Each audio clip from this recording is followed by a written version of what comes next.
शिलान्यास की विधि। भगवान शिव कहते हैं, स्कंद, ईशान आदि कोणों में वास्तुमंडल के बाहर पूर्ववत चर आदि का पूजन करें। प्रत्येक देवता के लिए क्रमशः 3-3 आहुतियां दें। भूत बलि देकर नियत लग्न में शिलान्यास का उपक्रम करें। खात के मध्य भाग में आधार शक्ति का न्यास करें। वहां अनंत शेषनाग के मंत्र से अभिमंत्रित उत्तम कलश स्थापित करें।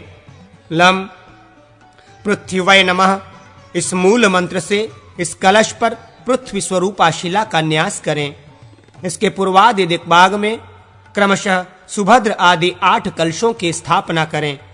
पहले उनके लिए गड्ढे खोदकर उनमें आधार शक्ति का न्यास करने के पश्चात उक्त कलशों को इंद्रादि लोकपालों के मंत्रों द्वारा स्थापित करना चाहिए। तदनंतर उन कलशों पर क्रमशः नंदा आदि शिलाओं को रखें। तत्व मूर्तियों के अधिदेवता संबंधी शस्त्रों से युक्त वे शिलाएं होनी चाहिए। जैसे दीवार में मूर्ति तथा अस्त्र आदि अंकित होते हैं, उसी प्रकार उन शिलाओं में शर्व आदि मूर्ति, देवताओं के अस्त्र शस्त्र अंकित करें। उक्त शिलाओं पर कोण और दिशाओं के विभाग पूर्वक धर्म आदि 8 देवताओं की स्थापना करें। सुभद्र आदि 4 कलशों पर नंदा आदि 4 शिलाएं अग्नि आदि 4 कोणों में स्थापित करनी चाहिए। फिर जय आदि 4 कलशों पर अजिता आदि 4 शिलाओं की पूर्व आदि 4 दिशाओं में स्थापना करें।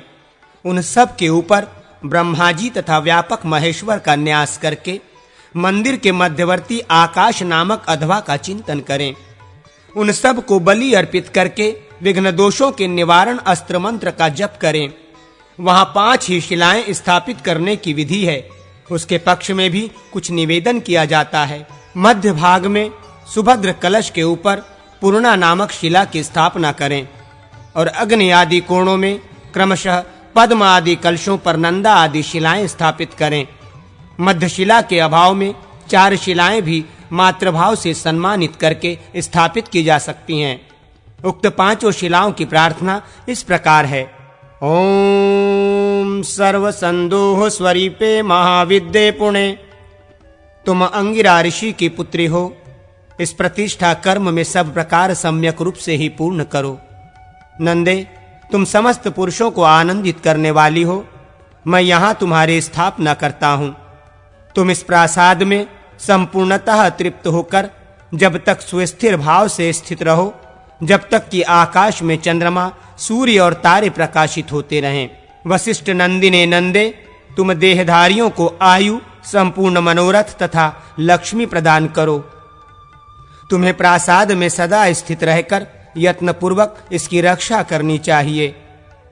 ओम कश्यप नंदिने भद्रे, तुम सदा समस्त लोकों का कल्याण करो। देवी, तुम सदा ही हमें आयु, मनोरथ और लक्ष्मी प्रदान करती रहो। ओम देवी जय, तुम सदा सर्वदा हमारे लिए लक्ष्मी तथा आयु प्रदान करने वाली हो।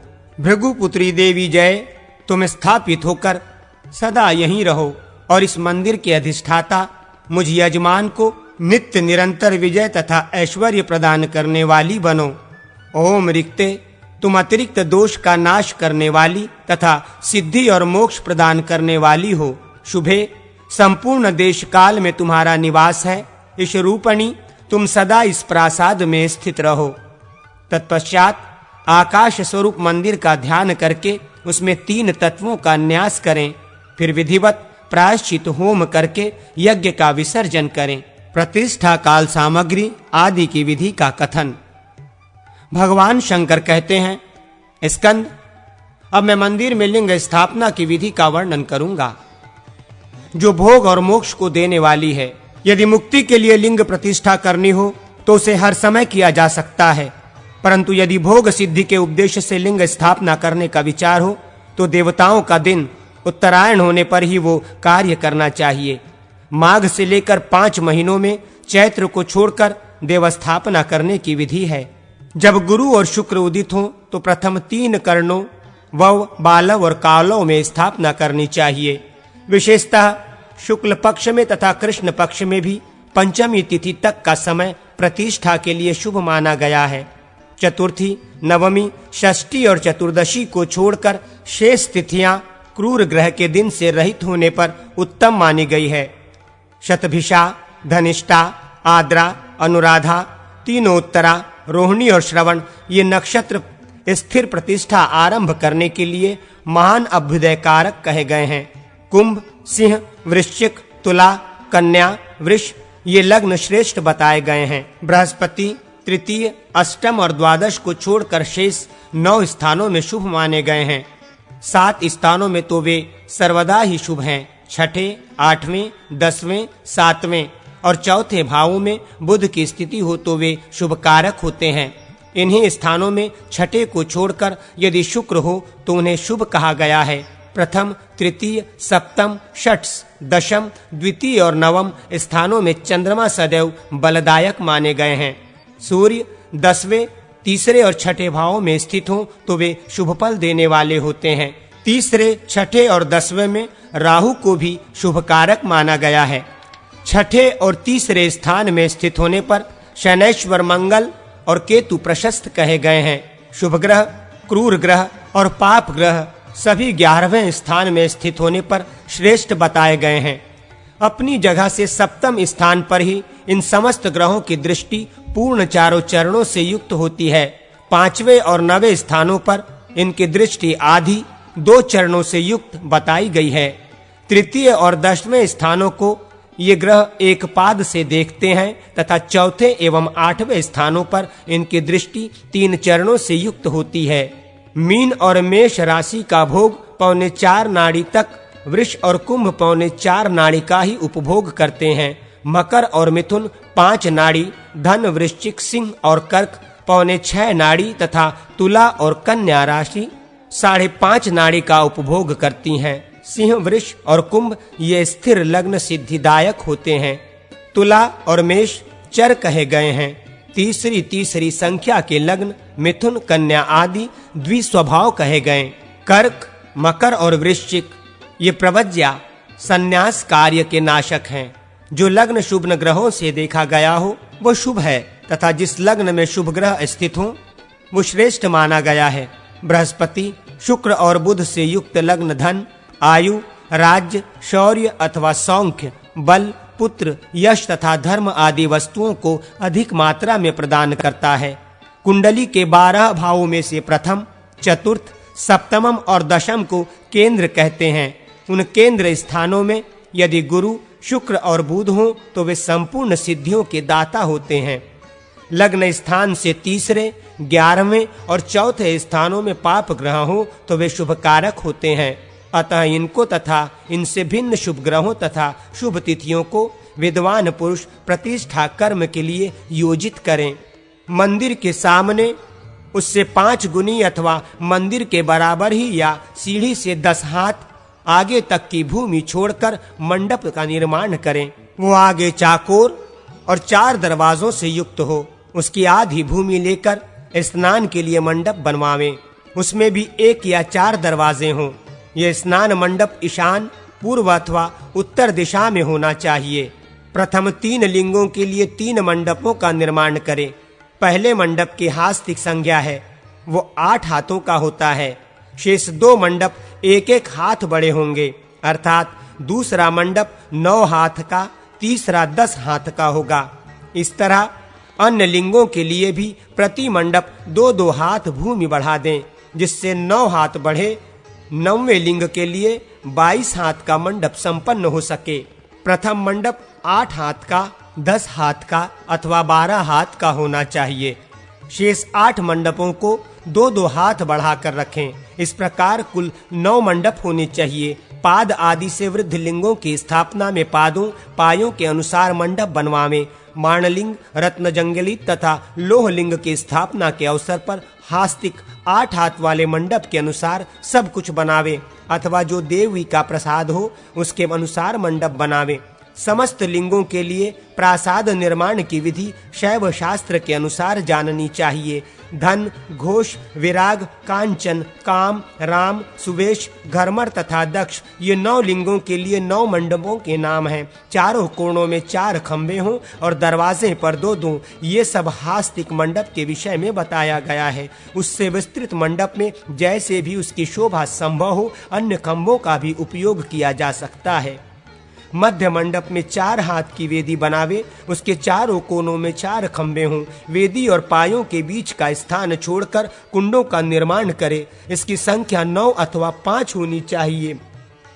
ईशान या पूर्व दिशा में एक ही कुंड बनावें, वो गुरु का स्थान है। यदि 50 आहुति देनी हो तो मुट्ठी बंधे हाथ से 1 हाथ का कुंड होना चाहिए। 100 आहुतियां देनी हो तो कोहनी से लेकर कनिष्ठता तक के माप से 1 अरत्ती या 1 हाथ का कुंड बनावे।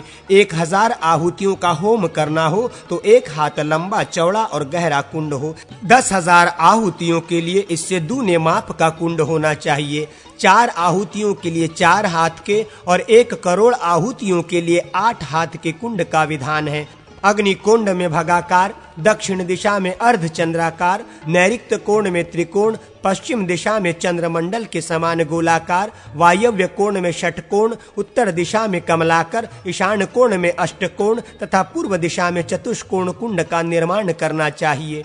कुंड सब ओर से बराबर और ढालू होना चाहिए। ऊपर की ओर मेखलाएं बनी होनी चाहिए। बाहरी भाग में क्रमशः 4, 3 और 2 अंगुल चौड़ी मेखलाएं होनी चाहिए अथवा एक ही 6 अंगुल चौड़ी मेखला रहे। मेखलाएं कुंड के आकार के बराबर ही होनी है। उनके ऊपर मध्य भाग में योनि हो जिसकी आकृति पीपल के पत्ते की भांति रहे। उसकी ऊंचाई 1 अंगुल और चौड़ाई 8 अंगुल की होनी चाहिए। लंबाई कुंडार्ध के तुल्य हो। योनि का मध्य भाग कुंड के कुंड की भांति हो। पूर्व, अग्निकोण और दक्षिण दिशा के कुंडों की योनि उत्तराभिमुखी होनी चाहिए। शेष दिशाओं के कुंडों की योनि पूर्वाभिमुखी हो तथा ईशान कुंड के कुंड की योनि उक्त दोनों प्रकारों में से किसी एक प्रकार की उत्तराभिमुखी या पूर्वाभिमुखी रह सकती है।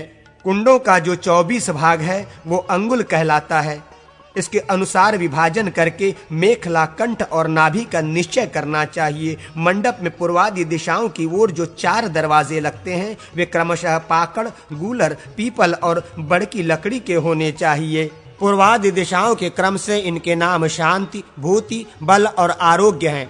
दरवाजों की ऊंचाई 5, 6 अथवा 7 हाथ की होनी चाहिए। वे हाथ भर गहरे खुदे हुए गड्ढे में खड़े किए गए हों। उनका विस्तार ऊंचाई या लंबाई की अपेक्षा आधा होना चाहिए। उनमें आम्र, पल्लव आदि की बंधनवारें लगा देनी चाहिए। मंडप की पूर्वादि दिशाओं में क्रमशः इंद्राधुयूध की भांति तिरंगी, लाल, काली, धूमिल, चांदनी की भांति श्वेत, तोते की पांख के समान हरे रंग की, सुनहरे रंग की तथा स्फटिक मणि के समान उज्जवल पताका फहरानी चाहिए। ईशान और पूर्व के मध्य भाग में ब्रह्मा जी के लिए लाल रंग की तथा नैऋत्य तथा पश्चिमी मध्य भाग में अनंत शेषनाग के लिए नीले रंग की पताका फहरानी चाहिए। ध्वजा की पताकाएं 5 हाथ लंबी और इससे आधी चौड़ी हो। ध्वजादंड की ऊंचाई 5 हाथ की होनी चाहिए। ध्वज की मोटाई ऐसी हो कि दोनों हाथों की पकड़ में आ जाए। पर्वत शिखर, राजद्वार, नदी तट, घुड़सार, हथीसार, विमोट, हाथी के दांतों के अग्रभाग के कौड़ी की गई भूमि, सांड के सिंग से खोदी गई भूमि, कमल समूह के नीचे के स्थान, सुअर की खोदी हुई भूमि, गौशाला तथा चौराहा, इन 12 स्थानों से 12 प्रकार की मिट्टी लेनी चाहिए। भगवान विष्णु के स्थापना में ये 12 मृतिकाएं तथा भगवान शिव के स्थापना में 8 प्रकार की मृतिकाएं ग्राह्य हैं। बरगद, गूलर, पीपल, आम और जामुन की छाल से पैदा हुई 5 प्रकार की गोंद संग्रहणीय है। 8 प्रकार के ऋतुफल मंगा लेने चाहिए। तीर्थफल, सुगंधित जल, सर्वाषधि मिश्रित जल, शस्य पुष्प मिश्रित जल, स्वर्ण मिश्रित, रत्न मिश्रित तथा गोश्रृंग के स्पर्श से युक्त जल, पंचगव्य और पंचामृत, इन सब को देव स्नान के लिए एकत्र करे। विघ्नकर्ताओं को डराने के लिए आटे के बने हुए वज्र आदि आयुध द्रव्यों को भी प्रस्तुत रखना चाहिए। सहस्र छिद्रों से युक्त कलश तथा मंगल कृत्य के लिए गोरोचना भी रखें। 100 प्रकार की औषधियों की जड़ विजया, लक्ष्मणा, श्वेत कंटकारिका, बला अथवा अभयाहर्य, गुरुचि, अतिबला, पाठा, सहदेवा, शतावरी, रिद्वी, सुरवचला, वृद्धि, इन सब का पृथक पृथक स्नान के लिए उपयोग बताया गया है। रक्षा के लिए तिल और कुशा आदि संग्रहणीय है। भस्म स्नान के लिए भस्म जुटा लें। विद्वान पुरुष स्नान के लिए जौ और गेहूं के आटे, बेल का चूर्ण, विलेपन, कपूर, कलश तथा गड्ढुओं का संग्रह कर ले। खाट, 2 तुलिका, रुई भरा गद्दा तथा रजाई, तकिया, चादर आदि अन्य आवश्यक वस्त्र, इन सब को अपने वैभव के अनुसार तैयार करावें तथा विविध चिन्हों से सुसज्जित शयन कक्ष में इनको रखें। घी और मधु से युक्त पात्र, सोने की सलाई, पूजोपयोगी जल से भरा पात्र, शिव कलश तथा लोकोपाल के लिए कलश का भी संग्रह करे। एक कलश निद्रा के लिए भी होना चाहिए। कुंडों की संख्या के अनुसार उतने ही शांति कलश रखे जाने चाहिए। द्वारपाल आदि, धर्म आदि तथा प्रशांत आदि के लिए भी कलश जुटा लें। वास्तुदेव, लक्ष्मी और गणेश के लिए भी अन्यान्य पृथक पृथक कलश आवश्यक है। इन कलशों के नीचे आधार भूमि पर धान्य पुंज रखना चाहिए। सभी कलश वस्त्र और पुष्पमाला से विभूषित किए जाने चाहिए। इनके भीतर सुवर्ण डालकर इनका स्पर्श किया जाए और इन्हें सुगंधित जल से भरा जाए। सभी कलशों के ऊपर पूर्ण पात्र और फल रखे जाएं। उनके मुखभाग में पंच पल्लव रहें तथा वे कलश उत्तम लक्षणों से संपन्न हों। कलशों को वस्त्रों से आच्छादित करें। सब ओर से बिखेरने के लिए पीली सरसों और लावा का संग्रह कर लें। पूर्ववत ज्ञान खड्ग का भी संपादन करें। चरु रखने के लिए बटलोई और उसका ढक्कन मंगा लें। तांबे की बनी हुई करछुल तथा पाद्याभंग के लिए धृत और मधु का पात्र भी संग्रहित कर लें। कुश के 30 दलों से बने हुए 2-2 हाथ लंबे चौड़े 4-4 आसन एकत्र कर लें। इसी तरह पलाशों के बने हुए 4-4 परिधि भी जुटा लें। तिल पात्र, हविष्य पात्र, अर्ध पात्र और पवित्रक एकत्र करें। इनका मान 20-20 पल है। घंटा और धूपदानी भी मंगा लें। श्रुक, श्रुवा, पिटक, पिटारी एवं टोकरी, पीठ, पीठा या चौकी, व्यंजन, सूखी लकड़ी, फूल, पत्र, गुग्गुल, घी के दीपक, धूप, अक्षत, तिगुना, सूत, गाय का घी, जौ, तिल, कुशा, शांति कर्म के लिए त्रिविध मधुर पदार्थ, मधु, शक्कर और घी, 10 पर्व की समिधाएं, बाह बराबर या 1 हाथ का श्रुवा, सूर्य आदि ग्रहों की शांति के लिए समिधाएं, आख, पलाश, खैर, अपामार्ग, पीपल, गुलर, शमी, दुर्वा और कुशा भी संग्रहणीय हैं। आक आदि में प्रत्येक की समिधाएं 108 होनी चाहिए। ये न मिल सकें तो इनकी जगह जौ और तिलों की आहुति देनी चाहिए। इनके सिवा घरेलू आवश्यकता की वस्तुओं का भी संग्रह करें। बटलोई, करछुल, ढक्कन आदि जुटा लें। देवता आदि के लिए प्रत्येक को 2-2 वस्त्र देने चाहिए। आचार्य की पूजा के लिए मुद्रा, मुकुट, हार, कुंडल और कंगन आदि तैयार करा लें। घर खर्च करने में कंजूसी न करें। मूर्ति धारण करने वाले तथा अस्त्र मंत्र का जप करने वाले ब्राह्मणों को आचार्य की अपेक्षा 1/4 कम दक्षिणा दें। सामान्य ब्राह्मणों, ज्योतिषियों तथा शिल्पियों को जपकर्ताओं के बराबर ही पूजा देनी चाहिए। हीरा, सूर्यकांत मणि, नीलमणि, अति नीलमणि, मुक्ताफल, पुष्पराग, पद्मराग तथा 8वां रत्न वैदूर्य मणि, इनका भी संग्रह करें।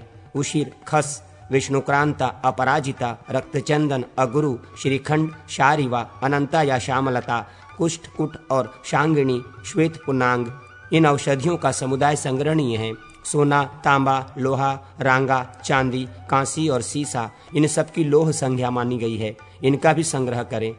हरिताल, मैनसील, गेरु, हिमाक्षिक, पारा, वहिगैरिक, गंधक और अभ्रक, ये 8 धातुएं संग्रहणीय हैं। इसी प्रकार 8 प्रकार की व्रीहियों, अनाजों का भी संग्रह करना चाहिए। उनके नाम इस प्रकार हैं: धान, गेहूं, तिल, उड़द, मूंग, जौ, तिन्नी और सांवा।